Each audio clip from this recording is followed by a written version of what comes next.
Hello, everyone. Vincent Briatore here. Hope everyone is doing well. I know it's been a while since my last video, so I just wanted to do one to give you guys some updates and talk about some of the news stories that I just heard about. First one that I wanted to discuss is kind of the big one, which is the Joe Rogan story, who is exclusively switching over to Spotify. So if you're wondering, is this going to affect all of the content that's currently on YouTube and the Apple podcast, all these different places? Yes, it is. So yeah, it's no longer going to be available anywhere but Spotify. So it's a big move, you know. So I think Joe Rogan is talking about in September it's going to be available dually on Spotify and YouTube and all the different other platforms, and then come the end of the year, it's only going to be available exclusively on Spotify. You're not going to be able to find it anywhere else. It's going to become an exclusive licensing deal that backtracks and backdates 11 years of the Joe Rogan Experience podcast. 11 years of content is now going to belong to Spotify and get pulled off the internet from everywhere else. It won't be able to be reproduced or anything like that, so you won't find it. It's a pretty big hit. I mean, having your stuff just out there in YouTube especially is, I think, the biggest part of it. A lot of people watch Joe on YouTube that don't do podcasting. I personally don't do podcasting.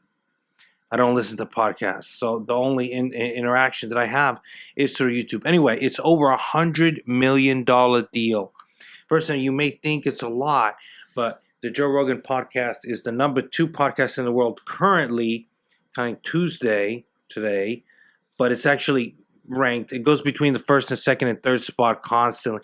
It's also the #1 searched podcast on Spotify. So, when they had to count their deal, they're like, well, who's the most searched and sought after on our own platform? People looking, well, Joe Rogan podcast. So not for nothing. And you're thinking that is this 11 years of content going all the way back.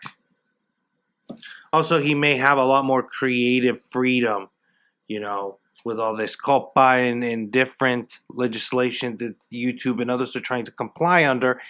They're having to censor a lot more stuff to keep the business running because a big chunk of revenue comes from children or watching YouTube.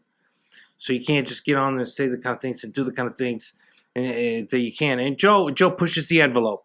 You may remember that Joe is very, very good friends with Alex Jones, who had a popular podcast that used to be broadcast on YouTube, and now it's not anymore because of issues with censorship and whatnot. I'm not going to devolve into that, but it's still, you're there. So maybe it is a good deal for Joe. Once I heard over $100 million for this deal, I was like, okay, that makes sense. Because you know what? As far as growth goes, maybe he could stay another 5 years and grow 10x. But really, what are you growing for? What do you need a huge audience for to get a deal like this? $100 million deal like this does not come along but once in a lifetime.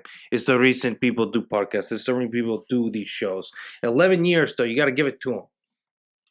How many people would have the dedication to do this for 11 years? And in the beginning, he didn't have a huge audience. But to be fair, he was making money from the beginning. So when you talk about that, 11 years, well, if you're making money for 11 years, I'll be doing it too. I've been doing it, 3-4 years, YouTube now. I'm not making Joe Rogan money off of it, but I'm still doing it. So anyway,